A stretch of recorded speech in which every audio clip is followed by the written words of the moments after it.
හොඳයි සදහැවතුනි নমස්කාරය කියන්න පන්සිල් සමාදන් වෙන්නට.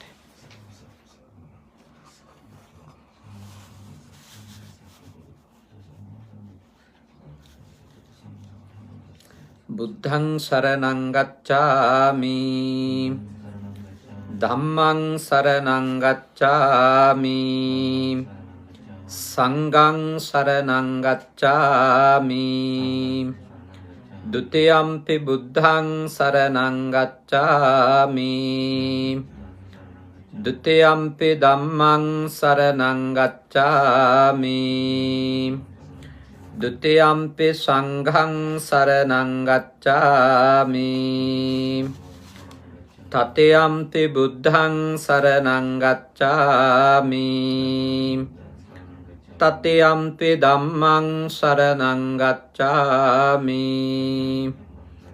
တတိယံ පි සංඝං සරණං ගච්ඡාමි තිසරණ ගමනං සම්පුන්නං පාණාතිපාතා වේරමණී සික්ඛාපදං සමාදියාමි අදින්නාදානා වේරමණී සික්ඛාපදං සමාදියාමි කාමේසු මිච්ඡාචාරා වේරමණී සික්ඛාපදං සමාදියාමි මුසාවාදා වේරමණී සික්ඛාපදං සමාදියාමි සුරාමේරය මජ්ජපමා දට්ඨානා වේරමණී සික්ඛාපදං සමාදියාමි අප්පමාදේන සම්පාදේත සමන්තා චක්කවාලේසු අත්‍රා ගච්ඡන්තු දේවතා සද්ධම්මං මුනි රාජස්ස සුනන්තු සග්ග මොක්ඛදං ධම්මස්සවන කාලෝ අයං බදන්තා ධම්මස්සවන කාලෝ අයං බදන්තා ධම්මස්සවන කාලෝ අයං බදන්තා නමෝ තස්ස භගවතෝ අරහතෝ සම්මා සම්බුද්දස්ස නමෝ තස්ස භගවතෝ අරහතෝ සම්මා සම්බුද්දස්ස නමෝ තස්ස භගවතෝ අරහතෝ සම්මා සම්බුද්දස්ස. කාරුණික ශ්‍රද්ධාකාමී පින්වතුනි, අද අපේ සදහැවත් විමල් කුලතුංග මහත්මාණන් ඇතුළු මේ පින්වත් පිරිස කනගවා සුගත භාවනා මධ්‍යස්ථානයට පැමුණුනේ උදාර කළගුණ සැලකීමේ උතුම් පින්කමක් සිද්ධ කරන්න. තමන් මේ රටේදී ආශ්‍රය නිශ්‍රය කරපු ආදරණීය යහළුවෙක්, හිතවන්තයෙක්, මිත්‍රයෙක් මහින්ද ශ්‍රීලාල් අබේවික්‍රම මහත්මාණන් 1955 උත්පත්තිය ලබලා 2022 පළවෙනි මාසේ 6 වෙනිදා හදිසියේම අභාවයට පත් වුණා. එතුමාගේ අවසන් කටයුතු අපේ සවරා ලංකාජී විහාරස්ථානයේ පූජනීය භානගල උපතිස්ස නායක මාහිමිපාණන් වහන්සේගේ අවවාද අනුශාසන ඇතුව බොහෝම හොඳට යාළු හිත මිත්‍රාදීන්, ඒ පවුලේ ඥාති හිත මිත්‍රාදීනුත් ඉන්න අය එකතු පහදා වෙලා සිද්ධ කරලා පින්පෙත් අනුමෝදන් කළා. විමල් කුලතුංග මහත්මයා අපට අපේ දමිත් සමරසිංහ අයියා මාර්ගයෙන් අද දිනය වෙන් කරලා තිබුණේ ඔබතුමාගේ වෙන කාරණාවකට ආශිර්වාදාත්මක පින්කමක් කරන්න. නමුත් ඔබතුමා ඒ පිළිබඳව සටහනක්වත් කරන්නේ නැතුව ඒ කාරණාව පැත්තකින්ම තියලා කල්පනා කළා ඉතාම හොඳ දෙයක්. ඒ තමයි මේ තමන්ගේ මිත්‍රයාට පින් අනුමෝදන් කරලා මේ සද්ධර්ම දේශනාව සිද්ධ කරන්නට ඕන කියලා. ඒක බොහෝම වටින දෙයක්. මට මතකයි ඔබතුමන් මේ සේනාසනයට මීට පෙර සද්ධර්ම දේශනාවක් සඳහා පැමුණුණු අවස්ථාවේ මේ මහින්ද ශ්‍රීලාල් අබේවික්‍රම මහත්මයා පැමුණුණා. අපේ ආනන්ද මහත්මයයි ඔබතුමයි 3 දෙනා දමිත් අයියයි 4 දෙනානේ ආවේ නේද? එතුමා ඇවිල්ලා එතුමට වාඩි වීමේ අපහසුතාවයක් තිබිච්ච නිසා හිටගෙනම පැයක් පමණ වෙලා සද්ධර්මයේ ශ්‍රවණය කළා.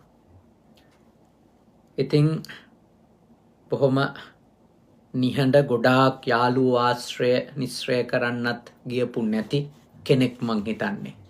එතුමන් පිරිඳ දරුවෝ ලංකාවේ හෝ වෙනත් රටවල ජීවත් වෙන්නේ. මහින්ද ශ්‍රීලාල් අබේවික්‍රම මහත්මයා මේ රටේ ජීවත් වුණේ වෘත්තියක හෝ ව්‍යාපාරයක නියැලෙමින්. ඉතින් එතුමන්ගේ හදිසි අභාවය සිද්ධ වුණාම පළමුවෙන්ම ගෙදරට ගියෙත් ඔබතුමා. ඉතින් මේ රටේ ඉතින් ඒ වගේ දෙයකට සාක්ෂි කියන්න ඉදිරිපත් වෙනවා කියන්නේ තමන්ගේ පැත්තට විශාල අභියෝගයක්. නමුත් තමන්ගේ යාළුවා වෙනුවෙන් යාළුවා මිය ගිය බව දැනුවත් වුණාට පස්සේ මග ඇරලා දුවන්නේ නැතුව, හැංගෙන්නේ නැතුව ඒ පිළිබඳව දැනුවත් කරලා පොලිසිය උසාවි ගානේ ගිහිල්ලා ලබා දෙන්න තියෙන තොරතුරු සාක්ෂි සාධක ඒවා කරුණු කාරණා කියලා මරණ නිදහස් කරගෙන දැන් මේ වෙනකොට ඒ අවසන් කටයුතු ඔක්කොම ඔය ඇත්තෝ හොඳට සිද්ධ කළා. ඒක බොහෝම කෘතවේදී දෙයක්. එතුමා මට පළමුවෙන්ම මුණ ගැහුණේ මා 2018 අවුරුද්දේ ජපානයට වැඩම කරපු වෙලාවේ දැන් මේ ස්ථානෙට සම්බන්ධ වුණු අපේ තාරක රාජපක්ෂ අයියා සවර පන්සලේ බණ පින්කමක් කළා. ඒ පින්කමටත් එතුමා සහ සම්බන්ධ වුණා. බණ දහම් අහලා තියෙනවා. ඒ විතරකුත් නෙමෙයි මට තාරක අයියා මතක් කරා එතුමාගේ යාළුවෙක් නිසා සවර පන්සලේ චෛත්‍යයන් වහන්සේගේ ධාතු නිදානයේදීනේ ගර්භ නිදානයේදී තමන්ගේ අතින්ම ගර්භ නිදාන පින්කමට අදාළව ඒ ප්‍රතිමා වහන්සේ නමක් හෝ ඒ දෙයක් චෛත්‍යයන් වහන්සේගේ තැන්පත් කරලා ඒ ධාතු නිදාන ගර්භ නිදාන පින්කමටත් එතුමා දායක වුණා කියලා. ඉතින් බණ දහම් අහමින් එතුමා අපි හමු වෙච්ච වෙලාවෙ සීකලේ බණ දහම් අහනවා පුළුවන් වෙලාවට. ඉතින් විවිධ පින්කම් කරගන්න යාළුවෝ විදියට ඔයත් උදව් කළානේ. සතුටු වෙන්න පුළුවන්. අපේ යාළුවෝ විදියට අපේ හිතවතාට අපි පින්කම් වලට එතුමා එක් කරගෙන ගියා. සම්බන්ධ කරගත්තා. ඒක හොඳ දෙයක්. මේ තරුණ ළමයි දෙන්නෙකුත් මේ කුමගයා පළාතේ ඉඳලා වෙන දිස්ත්‍රික්කයක් නේ පැය 2මාරක 3ක ඒ දුරක් ගෙවාගෙන මේ ළමයිත් මේ ඇවිල්ලා තියෙන්නේ ඒ මහත්තයා දන්න අඳුනන කමට. ඉතින් බොහොම ශ්‍රද්ධාවෙන් ඇවිල්ලා කවුරුත් එක්ක එකතු පහදා වෙලා මේ සද්ධර්ම දේශනාවක් කරන්නේ මහින්ද ශ්‍රීලාල් අබේවික්‍රම මහත්මාණන්ට පින් අනුමෝදන් කරන්නට. ඉතින් එතුමට පින් සිද්ධ වෙන්න අපි හොඳ දහම් කරුණු කීපයක් මෙතෙන් ඉඳලා සාකච්ඡා කරනවා. අවසානයේ අපි පින්පෙත් අනුමෝදන් කිරීම සිද්ධ කරනවා. ඒ නිසා හැමෝම මේ වෙලාවේදී හොඳින් සද්ධර්ම දේශනාවට ඇහුම්කම් දෙන්න කියලා අපි සිහිපත් කරනවා. අපේ බුද්ධ පුතුන් මුහුණු පොතේ ශ්‍රාවකයින්ටත් මේ සද්ධර්ම දේශනාව අහලා දහම් කරුණක් ඉගෙනගෙන ජීවිතාවබෝධය ධර්මාවබෝධය ලබා ගන්නට අවස්ථාව ලැබෙන නිසා ඔබටත් ශ්‍රද්ධාවෙන් මේ දේශනාව සමග එකතු වෙන්නට කියලා මෙත් සිතින් සිහිපත් කරනවා. අද අපි සාකච්ඡා කරන්නේ කුටිකා කියලා සූත්‍රයක් අසුරු කරගෙන සංයුත්ත නිකායේ තියෙන කුටිකා සූත්‍රය කැදැල්ල ගැන කැදැල්ලක් උපමා කරගෙන වදාළ දේශනාව. මේ බුදුහාමුදුරුවොත් දෙවියෙකුත් අතර තිබිච්ච සංවාදයක්. සංයුත්ත නිකායේ දේවතා සංයුත්තේ තමයි තියෙන්නේ.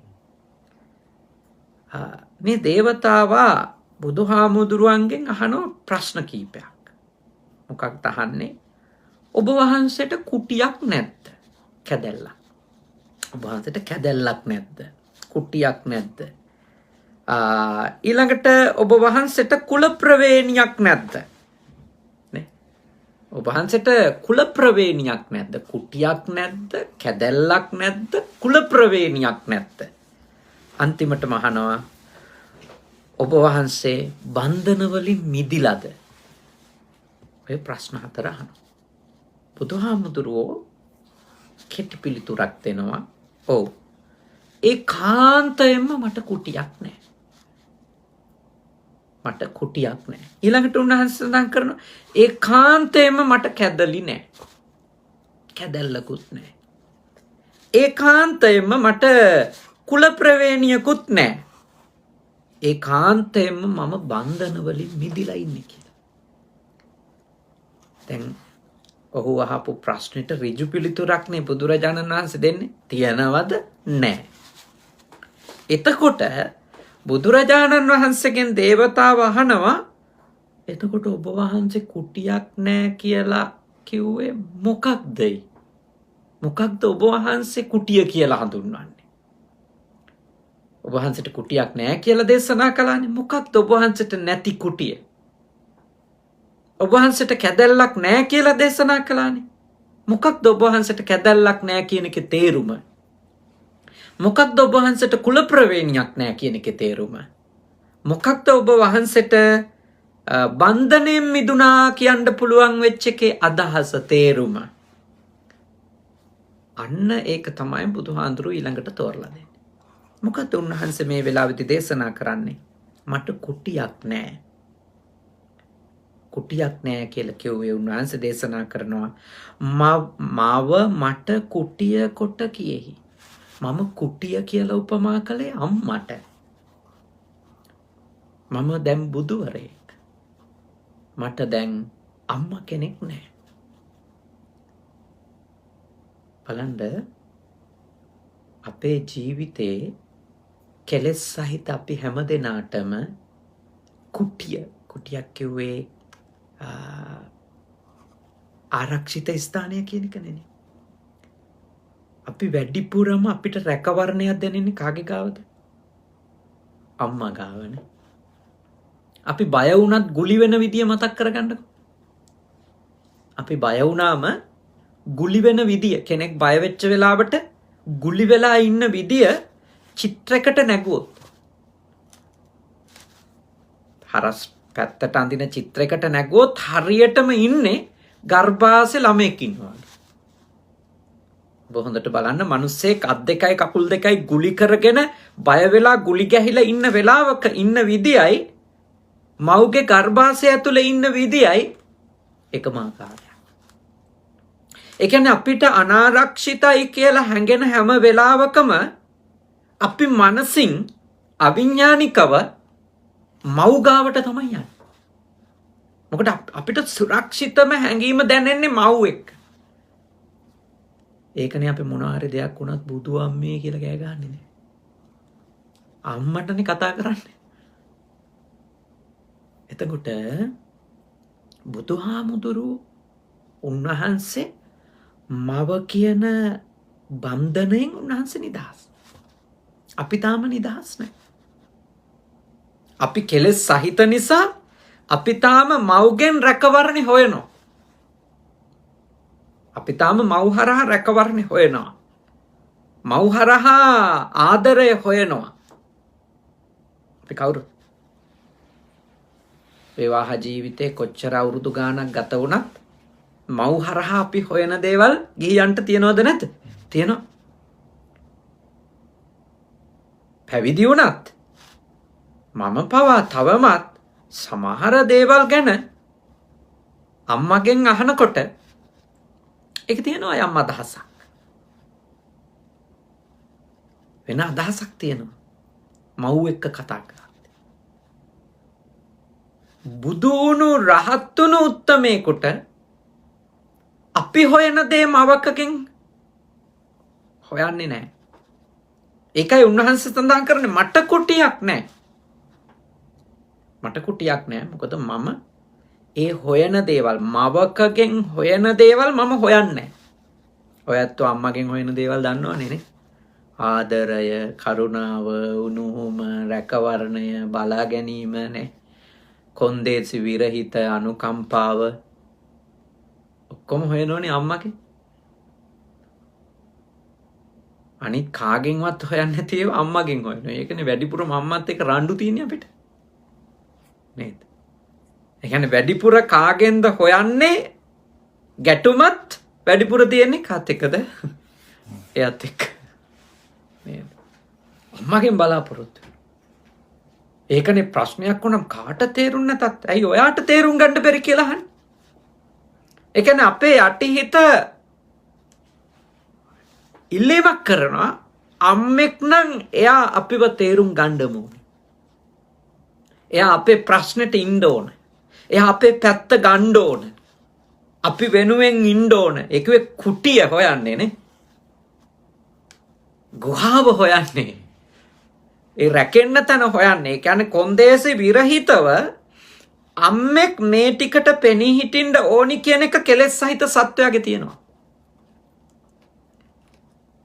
ඉතින් අම්මෙක් වෙන කෙනෙක් අපිට දෙන්නේ ඒ දේ ආදරය, රැකවරණය, බලා ගැනීම, සුරක්ෂිත හැඟීම ඒ සියල්ලම අම්මෙකුගෙන් ලැබෙන දේවල් සහ නිවැරදි යහපත් අම්මා කෙනෙක් දෙන දේවල් සහ දරුවෝ නේ. දරුවෝ හොයන දේවල් නේ. හොයන දේවල්. අම්මෙකුගෙන් හොයන දේවල් ඒවා. හැබැයි බුදුහාමුදුරු කෙනෙකුට අම්මෙක් සම්බන්ධව අපිට තියෙන සිතුවිලි නෑ. උන්වහන්සේ හැබැයි අම්මට සලකන්නේ නැද්ද? සලකනවා. හැබැයි අපි සලකන විදියට නෙවෙයි. අපි අම්මට සලකද්දිම අපි නැවත නැවතත් අම්මගෙන් දේවල් හොයනවා. බුදුහාමුදුරුවෝ තමන් මේ ලෝකෙට බිහි කරපු අම්මා උන්වහන්සේ කුඩා කාලෙදිම නැති වුණා, මිය ගියා. මාතෘ දිව්‍ය රාජ්‍ය වෙලා ඉපදිලා හිටපු ඒ මවුට මාතෘ දිව්‍ය රාජයාට ධර්මය කියලා දුන්නා. සෝතාපන්න ඵලයටපත් වෙන්න. ඊළඟට හදා වඩා ගත්ත අම්මටත් දෙන්න පුළුවන් උපරිම ගරුත්වය ත්‍යාගය ලබා දුන්නා. මේ ශාසනේ පළමු කාන්තාව ලෙස පැවිදි වෙන්න අවස්ථාව දුන්නා. බුදු වුණාට පස්සේ. එතකොට මාතෘ උපස්ථානයේ බුදුරජාණන් වහන්සේ සිද්ධ කළා තියෙනවා.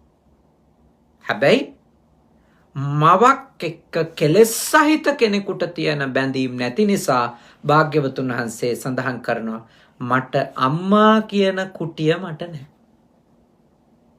අම්මා කියනකොට අපි ගැට ගැහෙන කුටියක් තියෙනවා.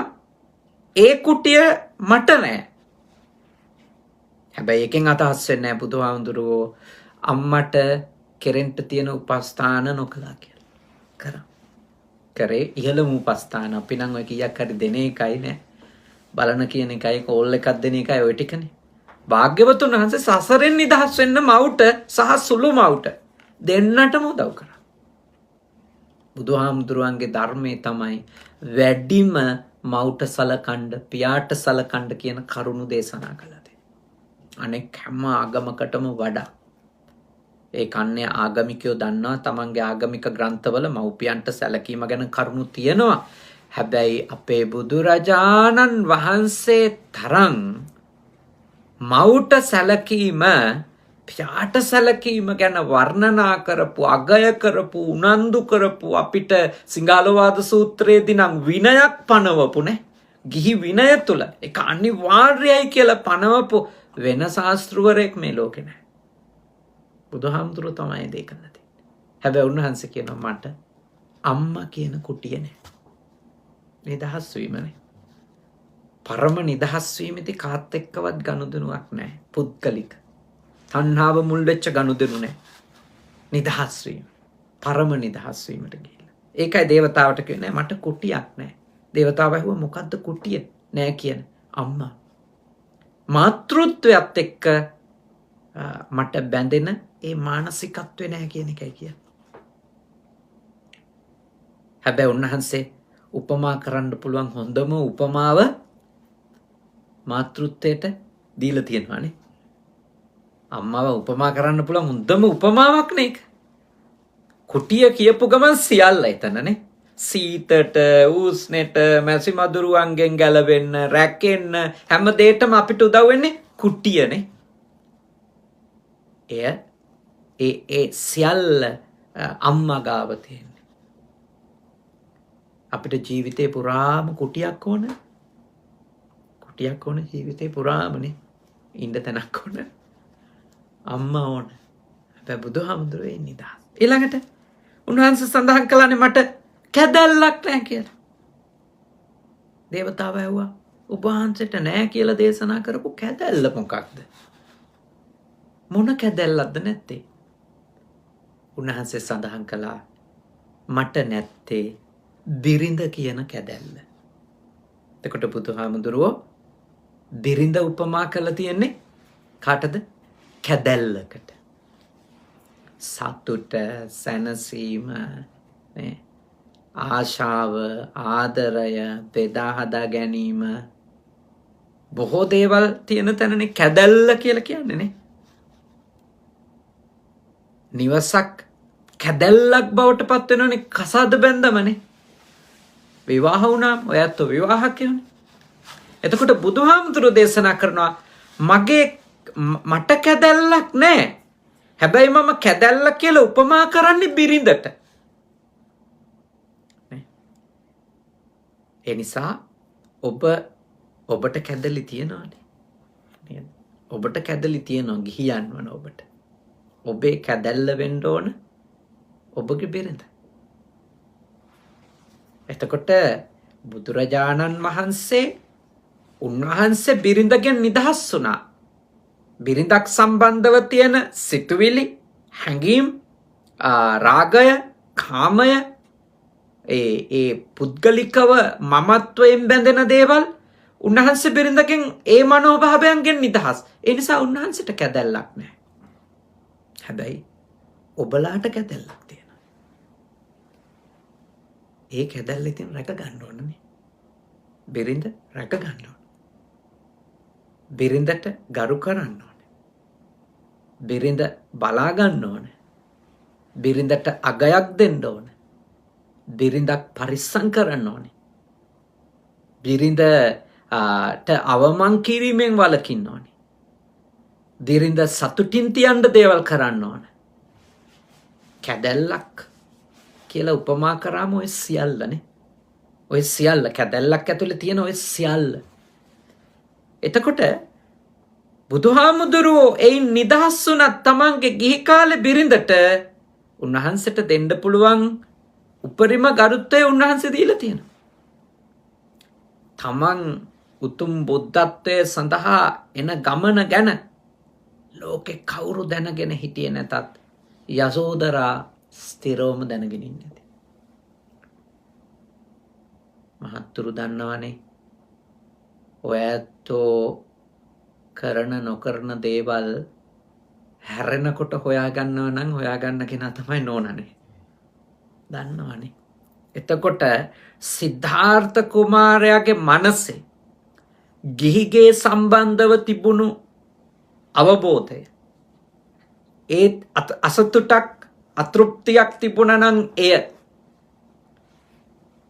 ඒවා යසෝදරා තමයි තේරුම් ගත්තනම් ඉහලින්ම තේරුම් අරගෙන ඉන්නේ නැත්තේ. ඇය සිද්ධාර්ථ කුමාරයාට බාධා කරන්නේ නැතුව යන්න දෙනවනේ. යන්න දෙනවා. භාග්‍යවතුන් වහන්සේ ඇයට කෘතවේදීත්වයෙන් යුක්තව කටයුතු කළානේ. ඇයට සිරිපතුල් අල්ලගෙන දුක නිමෙනකන් අඬන්න දුන්නා. ඇය වළක්වන්න එපා කියලා බුදුරජාණන් වහන්සේ ශ්‍රාවකයින්ට කිව්වා. ඇය නවත්තන්න එපා. ඇයට අඬන්න දෙන්න. ඇය සිරිපතුල් අල්ලගෙන අඬා වැළපුණා. පසුව ඇයටත් ශාසනේ පැවිදි වෙලා මහරහත් භාවයට පත්වෙන්න මාර්ගය කියලා දුන්නා. සලකලා තියෙනවා. හැබැයි ඇයට ඒ දේශනා කරලා මඟ පෙන්වලා දුකින් ඇයව නිදහස් කළෙත් තවත් සත්වයෙක් සසරින් නිදහස් කරනවා කියන චේතනාවෙන්. එතකොට ඇය කෙරෙහි තියෙන්නේ මවුට දැක්කුවෙත් හතුරුන් උන්වහන්සේට හතුරුකම් කරපු අයට දැක්කුවෙත් හැමෝටම එක සිතයි. මෙත්තානේ. අනුකම්පා කරනකොට කරුණාව එක සිතයි. මගේ බිරිඳට කියලා විශේෂ දේවල් නෙමෙයි. උන්වහන්සේ නිදහස්.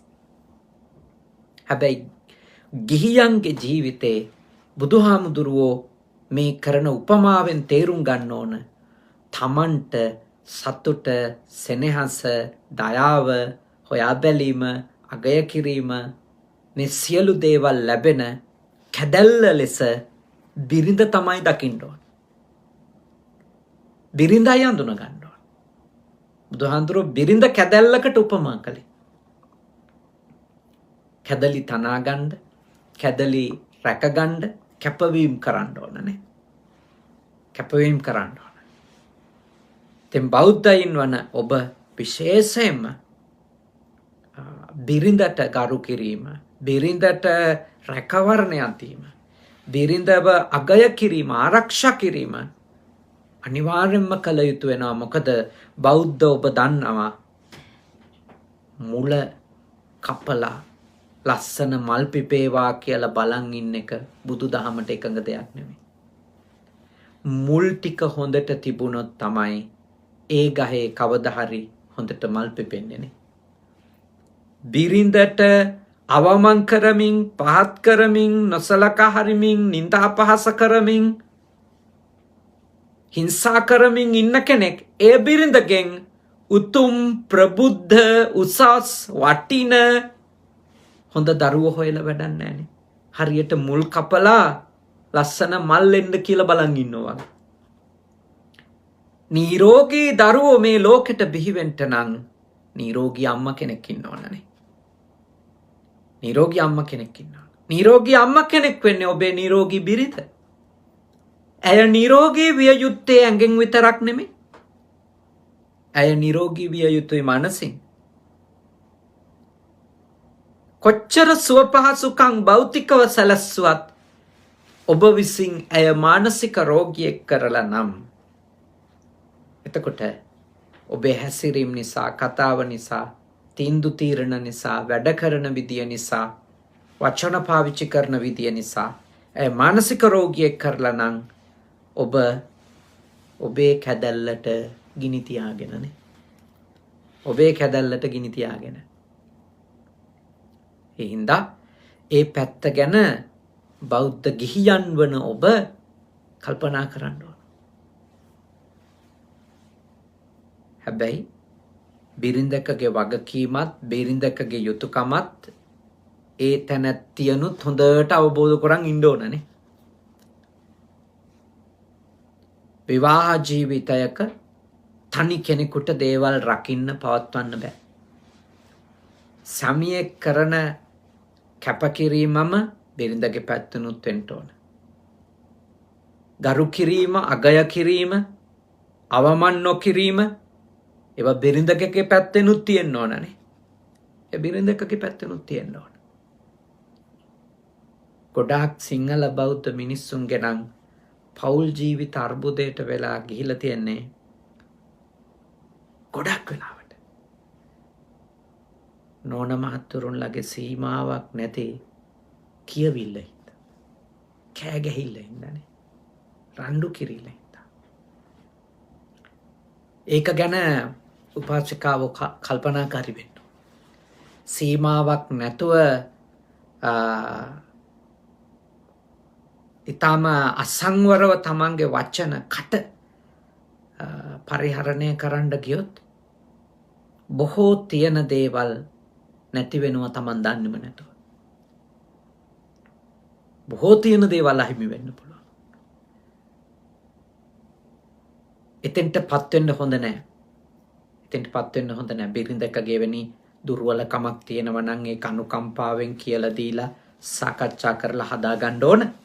නමුත් බිරිඳක් විදියටත් ඒ ඇත්තනුත් නේ. ඒ ඇත්තනුත් තේරුම් ගන්න ඕන විවාහය තුලදී කාටත් ගෞරවය හොයනවා කවුරුත්. අගයක් හොයනවා. වටිනාකම් හොයනවා. සැලකීම හොයනවා, ආදරය හොයනවානේ, බලා ගැනීම හොයනවා, හැමෝදේම හොයනවා. ඉතින් තමන්ගේ ස්වාමි පුරුෂයා සල්ලි ගේන මැෂින් එකක් විදියට විතරක් දකින බිරිඳක් වෙන්න නරකයි කවදාක. එතෙන්ට තමන්ගේ ස්වාමි පුරුෂයා දකින කෙනෙක් වුණොත් ඒ බිරිඳට ගොඩාක් දුක් විඳින්න වෙයි. බොහෝ ප්‍රශ්නවලට ඇය මුහුණ දෙයි. එහෙම බිරිඳක් වෙන්න එපා.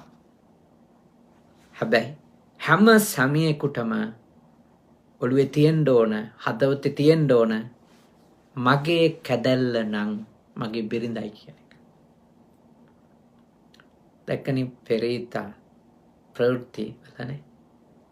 මා දැක්ක ගල්කිස්සේ ගණිකා නිවාසයක සිදුවීමක්. ඒකේ වීදි ගණිකාවුන් ලෙස කටයුතු කරන අය එක පිරිමි යනවා. ගියාට පස්සේ ඒ ගෙදර ඉන්නවා වෙනම මංකොල්ලකාරයෝ ටිකක්. එතෙන්දී මේ මංකොල්ලකාරයෝ ටික ඒ අබිසරුලියන් සමග ගණිකාවන් සමග එකතු වෙලා අර මිනිස්සුන්ට ගහලා සල්ලි උදුරගෙන තියෙන ඔක්කොම ටික උදුර ගන්නවා. එතකොට අඬනවා ඇහෙනවා. කෑ ගහ ගහ. මට ළමයි ඉන්නවා, මට බිරිඳ ඉන්නවා කියලා කෑ ගහ ගහ අඬනවා ඇහෙනවා. එයා එතෙන්ට යන්නේ ඇයි කියලා අපි දන්නේ නැහැ. ඒක ගැන අපිට නිර්වචන කරන්න බෑ, අපි දන්නේ නැතුව. හැබැයි තමන් තෝරගත්තු බිරිඳ බබ්බු නෙවෙයිනේ, තෝරා ගැනීමනේ කරන්නේ නේ. තෝරගත්තු බිරිඳ එක්ක සතුටින් ඉන්න ක්‍රමවේදයක් හොයාගත්තේ නැතොත් ඔය වගේ අනතුරු වලට මිනිස්සු මුණ දෙනවානේ. ඔය වගේ අනාරක්ෂිත තත්ත්වෙට මිනිස්සු වැටෙනවා. ඒක නවත්තන්න බෑ. ඒ වගේමයි දැන් ඔය දැක්කම සමහර අය සාදු සාදු හොඳ වැඩේ ඕකුන්ට අනාචාරය යනවට කිකේ එහෙමත් මම දකිනවා මිනිස්සු ඒවට ප්‍රතිචාර දක්වනවා. හැබැයි බිරිඳක් ඉන්න කෙනා ඇයි පාරේ ඉන්න කාන්තාවක් එක්ක යන්නේ කියන එක කෝණකින් විතරක් බලලා නේද අපිට නිගමන දෙන්න තරම් අපේ අනුවන නොවිය යුතු. එය කෙනෙකුගේ කාමුකත්වයමද, ඒ අශීලාචාරකම විතරමද? ඔව්, ඒකේ අශීලාචාරකම තියෙනවා. ඒකේ කාමයට වහල් වීම තියෙනවා. ඒකේ රාගයේ උමුතු වීමක් තියෙනවා. ඇයි එහෙම වෙන්නේ? එහෙම වෙන්නේ ඇයි? විවාහ වුණු හැමෝම එහෙම නොයන්නේ ඇයි? එහෙම නොයන තත්ත්වෙට ඒ බිරින්දෑවරු කොච්චර වගකීමකින් තමන්ගේ සැමියා එක්ක කටයුතු කරලා ඇද්ද? ආදරය, දයාව, සෙනෙහස, බලා ගැනීම, මේ සියල්ල ඇතුලේ තමන්ගේ බිරිඳට වංචාවක් කරන්න බෑ කියන මානසිකත්වය එනවනේ. බොරු කරලා මං කොහොමද මූණ දෙන්නේ කියන ප්‍රශ්න එනවා. හරියට ඒ බැඳීම් තිබෙනවනම්. එහින්දා බුදුවරුන්ට රහතන් වහන්සේලාට කැදලි නෑ. ඒ මානසිකත්වයෙන් උන්වහන්සේලා නිදහස්. හැබැයි ගිහියෝනේ ඔය ඇත්තනේ. ඔය ඇත්තන්ට කැදලි තියෙනවා. කැදැල්ල වෙන්න ඕනේ. තමන්ගේ බිරිඳ කාන්තාවකට නම් තමන්ගේ සැමියානේ. දෙන්නටම තමන්ගේ කූඩුව ලෙසනේ. තමන්ගේ කැදැල්ල ලෙස දැනෙන්න ඕන අන් තැනක් නෙමෙයි. බිරිඳ සැමියාටත්, සැමියා බිරිඳටත් එකිනෙකාට එය දැනෙන්න හැඟෙන්න ඕන. එතකොට ගොඩාක් අර වගේ අනාරක්ෂිත තත්වයන්ට පත්වීම ආදී දේවල් වලින් මිනිස් ජීවිත ගලව ගන්න පුළුවන්. තමන් සුරක්ෂිත වෙයි, තමන්ගේ ධනය සුරක්ෂිත වෙයිනේ. එහෙම ඉන්නම නම් පරිස්සමින් කල්පනාවෙන්. සමහරු මම දකිනවා ලංකාවේ ඉතින් හරියට මේ මතවාද ප්‍රචලිත වෙනවා. ගණිකා වෘත්තිය නීතිගත කරන්න ඕන, මේවට පර්මිට් දෙන්න ඕන, නිදහස තියෙන්න ඕන. එහෙම වුණොත් තමයි රට දියුණු කරන්න පුළුවන් කියලාත් කතා යනවා නේද? ඉතින් ලංකාව දියුණු වෙලා නැත්තේ ඕවා නැති හින්දාද? ලංකාවේ ගණිකාව නැද්ද? ඒ නිසා හොඳට අවබෝධ කරගන්න ඕන ඒ වගේ විහිළු අදහස් නේද? ඒවා විහිළු අදහස් විතරයි. මොකද ඒ වගේ දේවල් වලින් රටක ආර්ථිකය ගොඩනගන්න හිතනවා නම් කොච්චර පොඩි සිතුවිලිද තියෙන්නේ නේ. ඕවා හොඳට කරගෙන යන ඔය මස් වෙළඳාම හොඳට කරගෙන යන රටවල් තියෙනවනේ ඉතින්නේ. දියුණුදනේ. දියුණුද? කෘතිමව පුංචි අවුරුදු 15 16 ළමයි ගෙනල්ලා කෘතිමව බෙහෙත් දීලා ඒ ළමයින්ගේ ශරීර අවයව වර්ධනය කරලා ගණිකා වෘත්තියේ යොදවලා රෝගීන් බවට පත් කරලා ඔවුන් පසුව මරණය දක්වා විඳවමින් අසහනින් ගත කරනවා. ඉතින් අපේ රටෙත් එවැනි තත්වයක් ඇති කරන්න ඕන.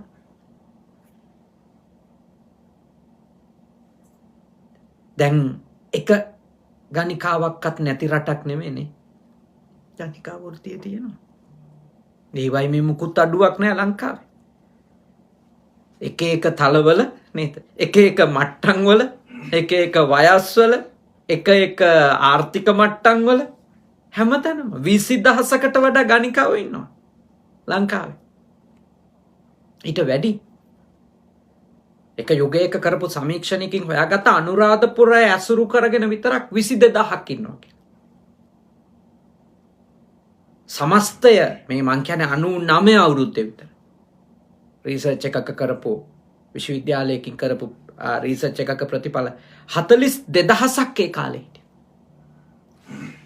ඉතින් ඒ නිසා අපි අවබෝධ කරගන්න ඕන දේ තමයි මේ කාන්තාවෝ එතෙන්ට ඇදලා දැම්මා කියන එකෙන් හෝ ඒවා නීතිගත කරා කියන එකෙන් මේ කාන්තාවන්ට අමුතු ජයග්‍රහණයක් හම්බෙන්නේ නැහැ. මොකද ඉතින් අපේ රටේ කාන්තාවෝ මම නම් විශ්වාස කරන්නේ ඔතෙන්ට ඇදලා දාන තියරි හදන්න හොඳ නැහැ. අපේ රටේ කාන්තාවෝ අධ්‍යාපනිකව කොච්චර උඩට ගියපු පිරිසක්දනේ. හැම තැනකම අධ්‍යාපනිකව ග්‍රාම සේවක වෘත්තියේ ඉඳලා හැම තලයකම කාන්තාවුන්ට යන්න හැකියාව තියෙද්දී ඇයි ඉතින් අපි ඔතෙන්ට ඇදලා දාන්නේ කාන්තාව?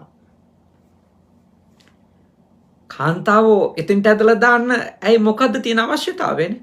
ක්‍රිස්තු පූර්ව 6 වන සියවසේ තිබුණා බුදුහාඳුරුවන්ගේ කාලෙත් තිබුණා කියන බුදුහාඳුරුවන්ගේ කාලේ ඒව විතරයි කරන්න පුළුවන්. එක්ක කසාදයක් බඳලා වහලියෙක් වගේ ඉන්න ඕන සදාකාලිකව පිරිමිය යටතේ. එක්ක ඔය විදියට තමයි ගණිකාවෝ විදියට ජීවත් වෙන්න ඕන. කාන්තාවට ඉගෙන ගන්න තිබුණා දෛතියක්. ගොඩක් අය කියන්නේ මේක බුදුන්ගේ කාලේ ඉඳලා එන රැකියාවක්. මේක කරන්න ඉතින් බුදුහාමුදුරුවන්ගේ කාලේ තිබුණා කියලා බුදුහාමුදුරුවෝ කිව්ව දේව කරවන්න කියලා බුදුහාමුදුරුවෝ කාන්තාවන්ට එතෙන්ට වැටෙන්න නෙමෙයි මඟ පෙන්නුවේ. කාන්තාවන්ට කොච්චර ප්‍රඥාවක් තියෙනවද, කොච්චර කුසලතා තියෙනවද, කොච්චර හැකියාවන් තියෙනවද කියලා තෝරලා දීලා අවබෝධ කරවලා මේ ශාසනය තුල ඉහළම තලවලට ඇයවපත් කරන්නට බුදුරජාණන් වහන්සේ කටයුතු කළේ. ඒ නිසා අපි හොඳට තේරුම් ගන්න ඕන මේ தত্ত্বයන් සරලව සිල්ලර විදියට විග්‍රහ කරගන්න හොඳ නැහැ. මොකද අපේ කාන්තාවක් එවැනි தত্ত্বයට ඇද දාන්න අපේ වචනකින්වත් උදව් කරන්න හොඳ නැහැ. එතෙන්ට ඇද වැටිච්ච කාන්තාවෝ ඉන්නවා නම් මොනවා හරි ආර්ථික ප්‍රශ්න, සමාජ ප්‍රශ්න නිසා ඔවුන් ගලවා ගන්න වැඩපිළිවෙලකුයි දියුණු මිනිස්සු නම් හිතන්නේ නේ. තමන්ගේ ශරීරය විකුණගෙන ජීවත් වෙනවා කියන එක කාටවත් ආත්ම තෘප්තියක් වෙන්න විදියක් නැහැ. එතෙන්ට වැටිච්ච හැම මිනිස්සෙක්ම විඳවනවා ඇතිනේ. ඒ හින්දා ඒ ඇත්තන්ව එතනින් ගලව ගන්න දේවල් මිසක එතෙන්ට වැටෙන තත්ත්වයටපත් කරන්න හොඳ නැහැ. හැබැයි අපි තේරුම් ගන්න ඕන පවුලක පිරිමියෙක් තමන්ගේ වගකීම හරියට ඉෂ්ට නොකරනකොට, තමන්ගේ බිරිඳ කැදැල්ල කරගෙන හරියට වගකීමේව රකින්න, දියුණු කරන්න, පවත්වගෙන යන්න ඉෂ්ට නොකරනකොට තමයි කාන්තාවෝ අතින් අතට යන තත්ත්වයට ගොඩක් තැන්වලපත් වෙලා තියෙන්නේ.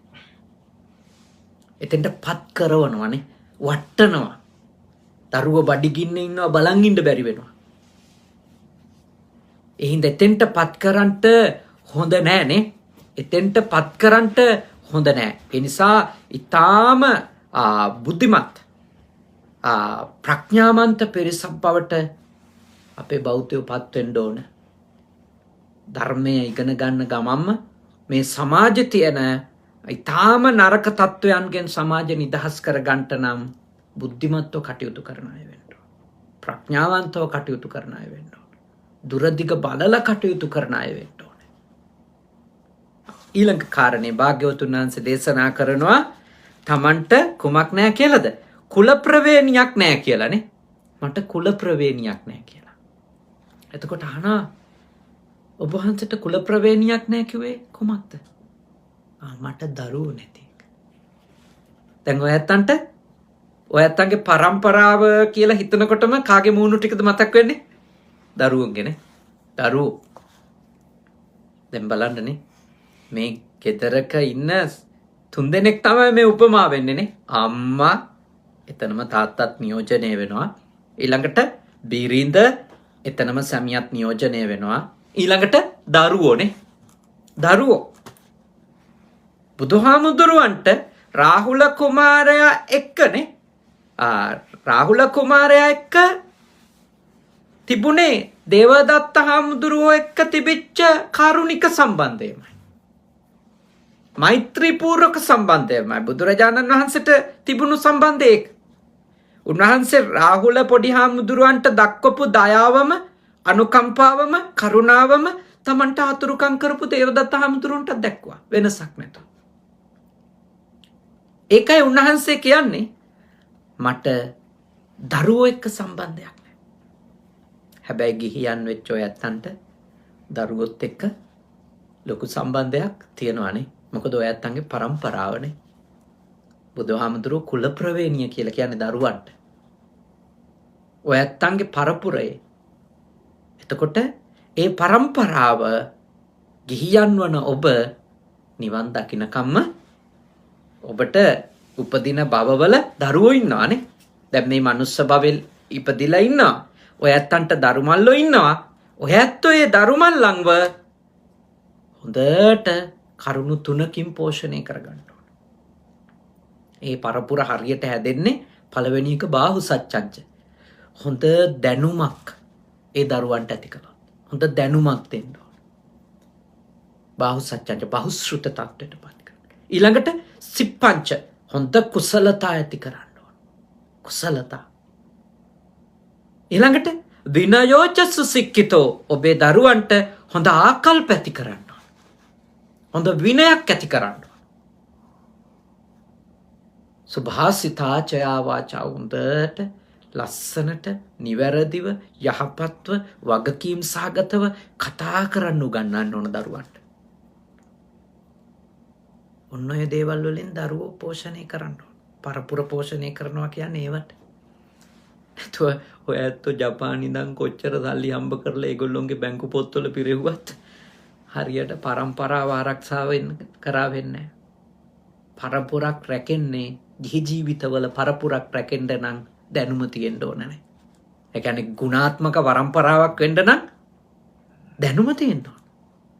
නූගත්කමින් පිරුණු සමාජයක් යහපත් පරම්පරාවක් වෙන්නේ නැහැ. හැකියාවක් කුසලතාවයක් නැති සමාජයක් කොහොමද යහපත් පරම්පරාවක් වෙන්නේ? විනයක් නැති හැදියාවක් සදාචාරයක් නැති පරම්පරාවක් කොහොමද යහපත් පරපුරක් වෙන්නේ? එනිසා ඔබට යහපත් පරපුරක් ඕන නම් ඔබ දරුවෝ බහුශ්‍රුත බවින් හැකියාවන්ගෙන් විනයෙන් යුක්තව ගොඩ නගන්න ඕන. ඒ දරුවෝ ගාව ඔය කරුණු දියුණු කරන්න ඕන. බුදුහාමුදුරුවන්ට පරපුරක් නැති වුණාට ඔයත් අන්තින්නවා. දේවතාවාට උන්වහන්සේ සඳහන් කළේ සියලු බෞද්ධයන්ට පරපුරක් නැහැ කියලා නෙමෙයි. උන්වහන්සේට නැති බවනේ. උන්වහන්සේ බුද්ධත්වයට පත් වෙලා. හැබැයි උන්වහන්සේ සඳහන් කරලා පණිවිඩයක් දෙනවා. ඔබේ පරම්පරාව නම් ඔබේ දරුවෝ. මට නෑ. මම ඒ මානසික තත්ත්වයේ ඉක්මවා ගිහිල්ලා. ඔබ ඔබේ දරුවන්ව නිවැරදි පරපුරක් ලෙස යහපත් පරපුරක් ලෙස ඔබ පවත්ව ගන්න ඕන. මේ උපදේශණයෙන් ඔබ ගන්න තියෙන පණිවුඩ ඒක. හරියට දරුවන් නිවැරදිව යහපත්ව ගොඩනගන්න. මොකද ඒ දරුවන්ට මේ ලෝකෙට ඔබ එන්න උදව් කරා. ඒ උදව් කරපු දරුවන්ට ඔබ කරන්න ඕන වටින්නම උදව් තමයි පිනපව කියලා දෙන්න. ධර්මය පිළිබඳව බහුශ්‍රృత කරන්න ඕන. සාමාන්‍ය ලෞකික විෂයන් ගැන නොලෙජ් එක වගේම ධර්මය පිළිබඳව බහුශ්‍රృత හොන්දට අසූපිරු තැන් ඇති දරුවෙක් කරන්න ඕන. එතකොට ඔය ඇත්තු නැති දවසකත් කොහේ හිටියත් ඒ දරුවෝ කුසලය දන්න නිසා කුසලයේ යෙදෙයි. අකුසලය දන්න නිසා අකුසලයෙන් වළකී. කොහේ හිටියත් අපායට වැටෙන දෙයක් කරන්න එක නැහැ. මොකද කුසලයේ අකුසලයේ දන්නවා. හොඳ නරක දන්නවා. යහපත අයහපත දන්නවා. පිනපව දන්නවා. ඔබ පරම්පරාවට ඔබේ ප්‍රවේණියට හරි යුතුයකම් ඉෂ්ට කරනවා නම් බෞද්ධයෙකු ලෙස කළ යුතු දේවල්. ඒ අතරේ ආගේ ලෞකික ජීවිතේ පවත්වාගෙන යන්න හොඳ නොලෙජ් එකක්, දැනුමක්, හොඳ උගත්කමක් ඇති කරවන්න. ඒක අවශ්‍යයි. ඊළඟට හැකියාවන්නේ. එයාට කුසලතා දියුණු කරන්න ඕන. ආධ්‍යාත්මික කුසලතා වගේම භෞතික කුසලතානේ. ආධ්‍යාත්මික කුසලතාවක් තියෙන්න ඕන. සිත ඒකාග්‍ර කරගන්න. එකඟ වූ සිතකින් ඉන්න. ප්‍රීතිමත් සිතකින් ඉන්න නේ. කුසලතා. සුවපත් සැපවත් හිතකින් ඉන්න. මානසික ආධ්‍යාත්මික කුසලතා. කොච්චර හරි දුකෙන් නම් ඉන්නේ. කොච්චර හරි අසතුටෙන් නම් ඉන්නේ. කොච්චර හරි ඉන්නේ විසිරිලා නම් ඒ දරුවන්ට මොන ස්කිල් එකක්වත් හදාගන්න බෑනේ. අසතුටෙන් විසිරුණු සිතකින් බොහොම මේ ද්වේෂ සහගත සිතකින් ඉන්න දරුවෙකුට කොහොමද සාමාන්‍ය ජීවිතේවත් කුසලතා දියුණු කරගන්නේ? ඒ නිසා ඔබ දරුවන්ට ලෞකික සහ ආධ්‍යාත්මික කුසලතා ඇති කරන්න ඕන දරුවන්ට ආදරේ නම්. දරුවෝ ඔබේ පරම්පරාව කියලා හිතනවනම්. ඊළඟට විනයනේ. විනය ලෞකික ලෝකේ ජීවත් වෙන්නත් විනය ඇති කරන්න ඕනනේ. විනය ඇති කරන්න ඕන. ලෞකික ලෝකේ ජීවත් වෙන්න නීතියක් තියෙනවා නම් නීතියට අනුගතව වැඩ කරන්න ඕනනේ. ඒක උගන්වන්න කොන්දේසි විරහිතව නීතිගරුක වෙන්න ඕන. බැරි එක බෑ. පුළුවන් එක පුළුවන්. නීතිය කියන්නේ මේ වගේ රටවල් වල ආගම් හින්දම නෙමෙයිනේ ඇත්ත වශයෙන්ම මේ රටවල් මේ රැකිලා තියෙන්නේ නේ. මේ රටේ ඉතින් ප්‍රධාන ආගම මොකද්ද කියලා හෙව්වොත් මට නම් කියන්න පුළුවන් නීතිය කියලානේ. නීතිය තමයි ප්‍රධාන ආගම. මේ රටේ බහුතරයක් නීතිය අදහගෙන ජීවත් වෙනවානේ. නීතිය එපයි කියපුවා නොකර ඉන්න. ඒ අතරේ මහායාන බෞද්ධයෝ බහුතරයක් ජීවත් වෙනවා. ඒ තමන් වෙනම තමන්ගේ ආගමික විශ්වාස එක්ක ඒගොල්ලෝ ඔතෙරවලට පන්සල් වලට ජීන්ජා දේවාල වලටනේ ඒවට යනවා. ඒක වෙනම කාරණයක්. හැබැයි රටේ නීතිය කාටත් සමානයිනේ. කාටත් සමානයි. හරිම සමානයි මේ රටේ නීතිය. කලාතුරකින් තමයි නීතිය අසමානකමක් අපිට මේ වගේ රටකදී දකින්න ලැබෙන්නේ. ගොඩක් සමානයි කාටත් නේ. එක විදියට නීතිය යටතේදී කවුරුත් වැඩ කරන්නේ. එහෙම තැන් දකින්න ලැබිච්ච එකත් භාග්යක් නේ. අපි වගේ අවනීතියම රජ වෙච්ච රටවල් වල ඉපදිච්ච අයටනේ. අවනීතික භාවයම සමාජ ඇත්ත වෙච්ච රටක ඉපදිච්ච අපිට මේ වගේ නීතිගරුක රටවල් ඇහැට දකින්න ලැබිච්ච එකත් ඇත්ත වශයෙන්ම භාග්යක්. රටවල් පාලනය කරන ඇත්තෝ මේ වගේ රටවල් වලට ඇවිල්ලා ඉගෙනගෙන යන්න ඕනේ. නීතිගරුක වීම කියන්නේ මොකක්ද කියලා. පාලකයෝ කොහොමද නීතිගරුක වෙලා තියෙන්නේ? ජනතාව කොහොමද නීතිගරුක වෙලා තියෙන්නේ කියලා. මම අද ඉස්කෝලේට යනකොට මම දැක්ක දේ තමයි චූටි ළමෙක් මේ පොඩි මොන්ටිසෝරියක් ඒ ඉස්කෝලේ තියෙනවා. 4 වෙනි තට්ටුවේ මේ 3 වෙනි තට්ටුවේ හතරවෙනි තට්ටුවේ මගේ පාසල තියෙන. එතකොට මාත් එක්කම මේ පඩිපෙළේ ආපු දරුවා බැහැලා ගිහිල්ලා නේ.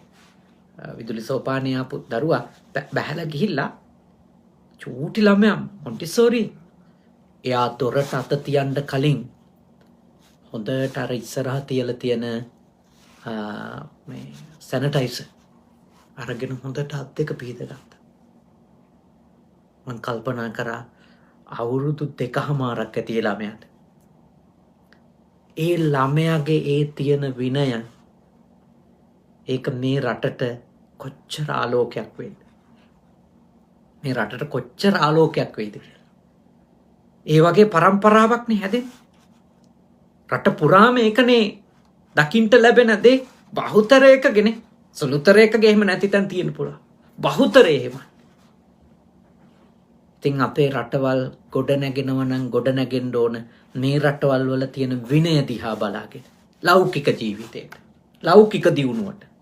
හැබැයි ලෝකෝත්තර දියුණුවට මෙහි විනය එච්චර හොඳ මදි. නේද? මෙහි විනය ලෝකෝත්තර දියුණුවට නම් හොඳ විනයක් කියලා මම පිළිගන්නේ නැහැ. ලෞකික දියුණුවට මෙහි විනය හොඳයි. ලෝකෝත්තර දියුණුවට නම් භාග්‍යවතුන් වහන්සේගේ විනය තමයි. උන්වහන්සේ වදාළ දස අකුසලයෙන් වළකින්න ඕනේනේ. දස කුසලයෙහි යෙදෙන්න ඕන ඒක දරුවන්ට උගන්වන්න. ඔය ඇත්තොත් මෙහි දරුමල්ලු හදන අයත් ඉන්න නිසා මම යෝජනා කරනවා මේ රටෙන් ලෞකික විනය ළමයින්ට උගන්වන්න. ආධ්‍යාත්මික ලෝකෝත්තර ජීවිතයට සසරෙන් එතර වෙන ජීවිතයට අවශ්‍ය විනය නම් ජපානෙන් නෙමෙයි ගන්න තියෙන්නේ ඒක තේරවාදී බුදුදහමෙන්. එහි තියෙන මඟ පෙන්වීම අන් තැනක නැත. ඒක නම් මට කියන්න පුළුවන්. මොකද මෙහි නීති මිසක නිවන් මඟට අදාළ කරගත්තු නීති නෙවෙතිනේ අපේ පුද්ගලික කාරණයක්. ඒකම ඔබට කිව්වේ අපිට තථාගත බුදුරජාණන් වහන්සේගේ උතුම් සද්ධර්මයෙන් ඒ විනය දරුවන්ට උගන්වන්න ඕන. පුතේ මේක පව, මේක පින, මේක කුසලය, මේක අකුසලය, මේක යෙදෙන්න එපා, මේ දේ යෙදෙන්න උගන්න ගන්න ඕන. ඒවා යුතුයකම්. ඒවා වගකීම්. ඒකයි ප්‍රවේණිය රකින්නවා කියන්නේ. ගොඩක් අය ප්‍රවේණිය රකින්නවා කියලා කරන එකම වැඩේ තමයි තමන්ගේ කුලයේ එකෙක් අල්ලලා විවාහ කොල්ල දෙන එකනේ. එච්චරයිනේ. වෙන ප්‍රවේණිය රකින්න කියලා කරන දෙයක් නැහැ. මොට්ටයෝ වගේ ළමයි හදනවානේ. බුද්ධිය නුවණ ගුණය දියුණු කරන්නේ නැහැ. ඊට අමතරව අපේ පරම්පරාවේ උන්ට කියලා පුළුවන් තරම් සල්ලි කන්දක් එක්කහු කොල්ල තියලා යන්න බලනවා මොන අපරාධය හරි කොල්ලා. ඒක හොරකමෙන්ද හොඳින්ද නරකින්ද වැඩක් නැහනේ. ආයේ මොනවද ඉතින් නේද? හොරකම් කිරිල්ල ගැන නම් උපන් හපන්නු ඉන්නේ අපේ රටේ බව පෙන්වන්නේ නේ. දගමැති ගාව හිටපු ගෝලයකුත් නේ. කොටි 3කටද කොහෙද විදලානේ.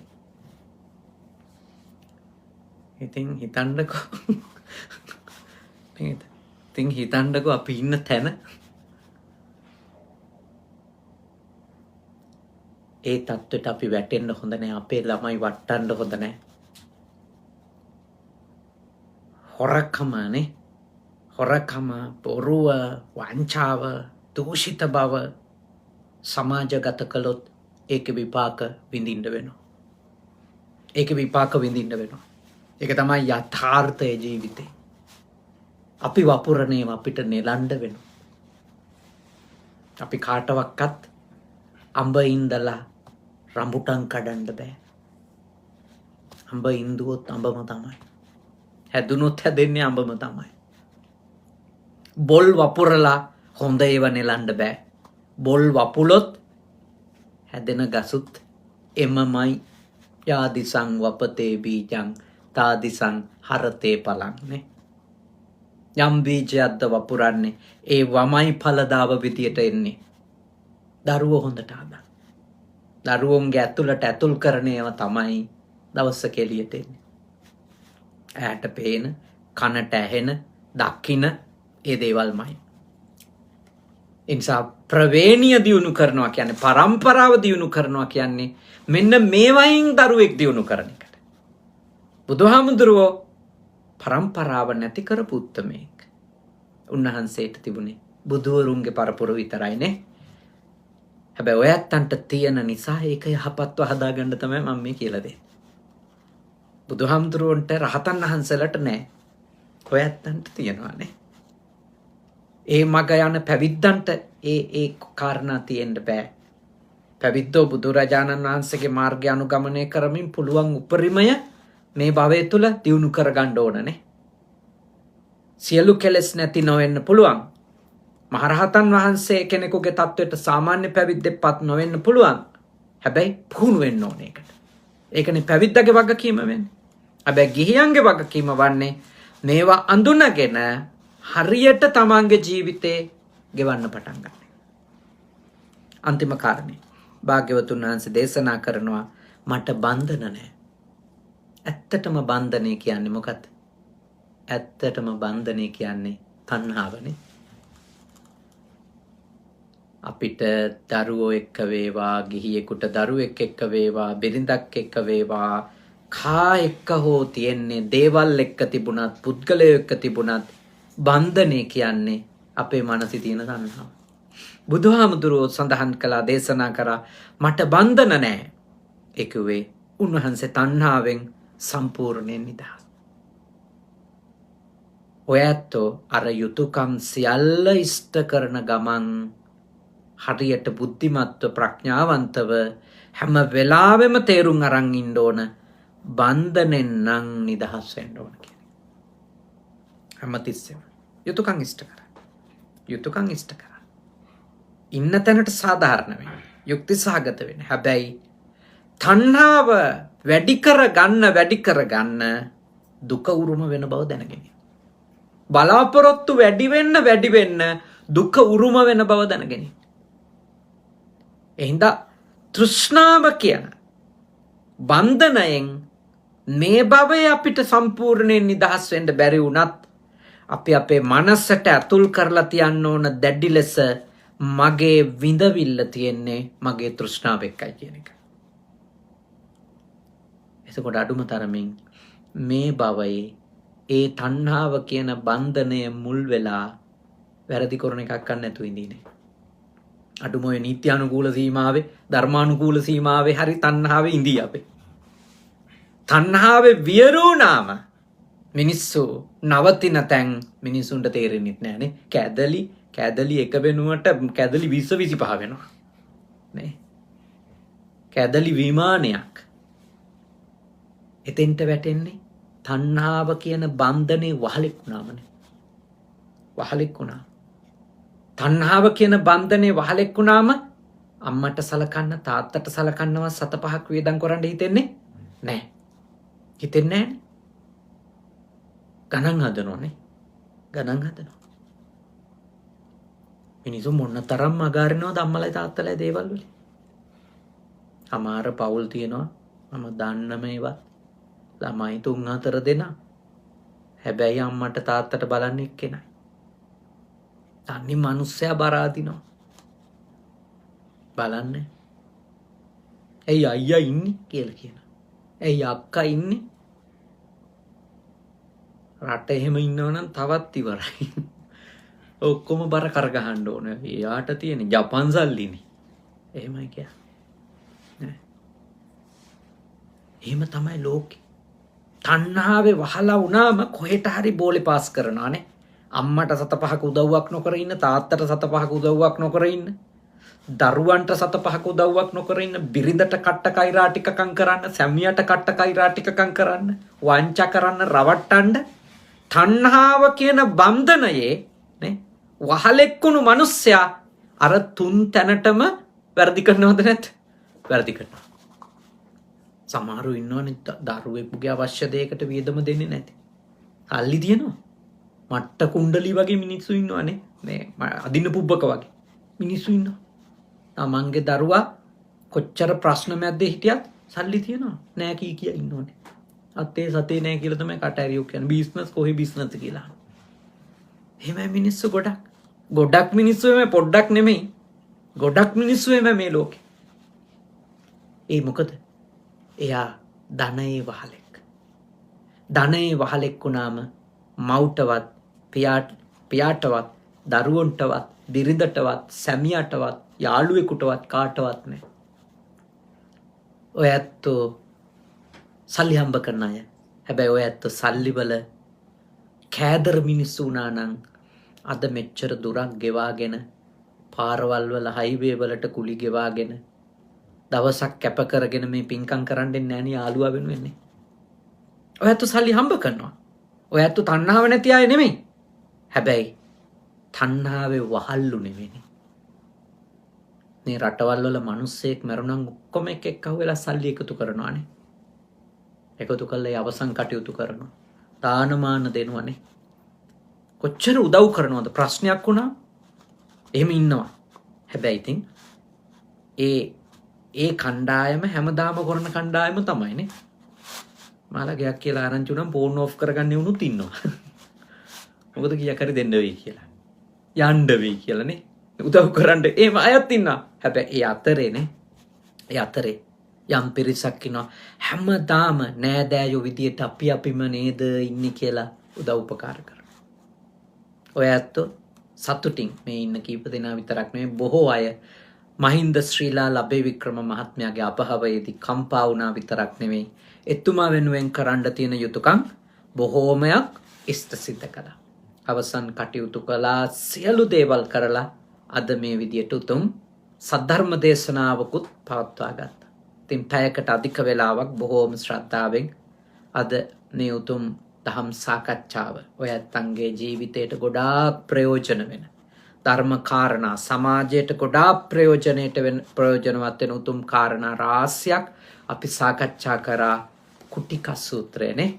කුටි උපමා කරගෙන කුටිය උපමා කරගෙන කැදැල්ල උපමා කරගෙන වදාළ දේශනාවේ. ඉතින් ඒ උතුම් ධර්ම දේශනාව අද සිද්ධ කරන්නට යෙදුනේ උතුම් අරමුණක් වෙනුවෙන් ඒ මහින්ද ශ්‍රීලා ලබේ වික්‍රම මහත්මයාට පින් දෙන්න රැස් කරගන්නට යෙදුණු සියලුම පින් කුසල් විමල් මහත්මයා අපේ තාරක මහත්මයා ආනන්ද මහත්මයා ඒ වගේම මේ කුමගයා පළාත ඉඳලා ආපු දරුවෝ දෙන්න ඇතුළු මේ හැම දෙනාගේම යාළුවානේ හිතවන්තයා මිත්‍රයා නමින් මිය ගියපු මහින්ද ශ්‍රීලා ලබේ වික්‍රම මහත්මයාටත් විමල් මහත්මයා ඇතුළු ඔබ හැමගේ නමින් පුද්ගලිකව මිය ගියපු සියලුම ඥාතීන්ට මේ පින්වත් වේවා සුවපත් වෙත්වා සැපවත් වෙත්වා දුකින් මිදෙත්වා ඔබේ අපේ ඥාතීන් උතුම් නිවනින් සැනසීම උදා කර ගනිත්වා මහින්ද ශ්‍රීලා ලබේ වික්‍රම මහත්මයාණන් නිවනින් සැනසෙත්වා කියන සිත ඇති කරගෙන අපි දැන් ගාථාව සජ්ජායනා කරලම පින් අනුමෝදන් කරමු. ඉදංනෝ ඥාතිනං හෝතු සුඛිතා උන්තු ඥාතයෝ ඉදංනෝ ඥාතිනං හෝතු සුඛිතා උන්තු ඥාතයෝ ඉදංනෝ ඥාතිනං හෝතු සුඛිතා උන්තු ඥාතයෝ. ඒ වගේම දෙවියන් මේ පින් අත් කර ගනිත්වා දෙවියන්ගේ ආශිර්වාදය ආරක්ෂාව බැල්ම ශක්තිය විමල් මහත්මාණන් ඇතුළු මේ ආපු හැම දෙනාටම අද පින්කමේ දායකත්වය ගත්තේ විමල් මහත්මාණන්. ආදරණීය දුවා දරුවෝ ඉන්නවා ලංකාවේ බිරිඳ ජීවත් වෙනවා. ඒ සියලුම සුජීවත්ව සිටින බිරිඳට දුවා දරුවන්ට මව් දෙමව්පියෝ වෙත්නම් මේ සියලු දෙනාටම සියලු දෙවියන්ගේ ආශිර්වාදය ලැබේවා. ජපානයේ බොහෝම වේගෙන් කොරෝනා වසංගතය පැතිරෙමින් යනවා. මුළු ජපානයේ ජීවත් වෙන සියලුම ජනතාවට මෙරට ජාතීන්ට වගේම ශ්‍රී ලාංකිකයින් සියලු දෙනාටත් ලෝකවාසීන්ටත් ලංකාවෙත් විශේෂයෙන්ම සියලුම දෙනා මේ වෙලාවේ නැවතත් වසංගතය වර්ධනය වීම නිසා බයෙන් තැති ගැනීමෙන් ඉන්නේ. ඒ සියලු දෙනාටත් මේ වසංගත තත්වයෙන් නිදහස් වෙන්න දෙවියන්ගේ උපකාර ලැබේවා. කරදර නොවේවා බාධක නොවේවා නිදුක් නිරෝගී සුවපත් භාවය ලැබේවා. ඒ සියලු දෙනාට මේ වගේම මේ වගේ සේනාසනයක් ඇතිකරන්ට නායකත්වයේ දීපු මේ සේනාසනයේත් පුජි සුගත සේනාසනයේත් ඒ වගේම කංසායි සුගත භාවනා මධ්‍යස්ථානයේත් ආධිපත්‍ය හොබවන අපේ පූජනීය සුදම්ම සාමීන්ද්‍රයාණන් වහන්සේට එවැගේම මේ සේනාසනයේ සේනාසනාධිකාරී අපේ සහෝදර සද්ධාවාස ස්වාමීන් වහන්සේ ඇතුළු මහා සංඝ රත්නයටත් බණහපු බුද්ධ පුතුන් ශ්‍රාවකයින්ටත් ඔබ හැම දෙනාටත් සියලුම දෙවියන්ගේ ආශිර්වාදයෙන් නිදුක් බව නිරෝගී බව සුවපත් බව චිරජීවනය ලැබේවා සියලුම දෙවියෝද නිවන් අවබෝධ කරත්වා සාදු සාදු සාදු අවසාන වශයෙන් විශේෂයෙන්ම මහින්ද ශ්‍රීලා ලබේ වික්‍රම මහත්මාණන්ට ඇතුළු මියගිය ඥාතීන්ටත් දෙවියන්ටත් ඔබ අප හැම දෙනාටත් මේ උතුම් පිනේ ආනිසංස බලයෙන් උපදින හැම භවයකම සත්පුරුෂ කල්යාණ මිත්‍ර ඇසුර ලැබේවා උතුම් ශ්‍රී සද්ධර්මයේ මැසේවා ධර්මානුධර්ම ප්‍රතිපත්ති පූර්ණේ කරගෙන ඉක්මන් භවයකදී නිවන් දකින්නට මේ පින් කුසල් පාරමී ධර්ම වේවා සාදු සාදු සාදු ආකාසට්ටා ච බුම්මට්ටා දේවා නාග මහිත්‍තිකා පුඤ්ඤන්තං අනුමෝදිත්වා චිරන් රක්칸තු ශාසනං ආකාසට්ටා ච බුම්මට්ටා දේවා නාග මහිත්‍තිකා පුඤ්ඤන්තං අනුමෝදිත්වා චිරන් රක්칸තු දේශනං ආකාසට්ටා ච බුම්මට්ටා දේවා නාග මහිත්‍තිකා පුඤ්ඤන්තං අනුමෝදිත්වා චිරන් රක්칸තු මම් පරන්ති ඔබ හැම දෙනාම නිදුක් වෙත්වා නිරෝගී වෙත්වා සුවපත් වෙත්වා සාදු සාදු සාදු